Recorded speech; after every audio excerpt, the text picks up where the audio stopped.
Ex-Dirjen Mineral dan Batubara Kementerian ESDM, Gatot Bambang Ariono, resmi ditetapkan oleh Kejagung sebagai tersangka kasus dugaan korupsi timah pada Rabu 29 Mei 2024.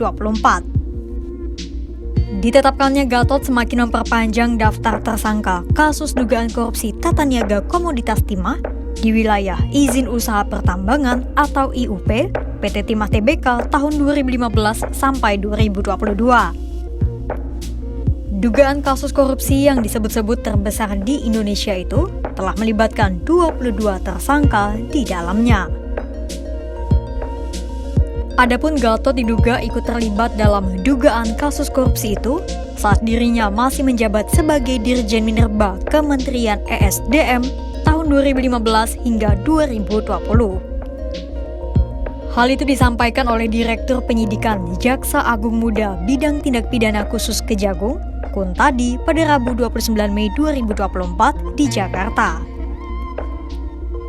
Sebelum ditetapkan sebagai tersangka, Bambang Gatot Ariono terlebih dahulu dihadirkan sebagai saksi. Namun, melalui berbagai temuan alat bukti yang cukup, Kejagung pun meningkatkan status Bambang menjadi tersangka. Adapun dalam kasus ini, Bambang disebut berperan mengubah Rencana Kerja dan Anggaran Biaya atau RKAB tahun 2019. Mulanya, luasan lahan tambang ditetapkan 30.217 metrik ton. Namun, Bambang meningkatkan sebesar 100% menjadi 68.300 metrik ton. Bahkan, perubahan itu dilakukan tanpa melalui kajian apapun demi memfasilitasi aktivitas transaksi timah yang diproduksi secara ilegal.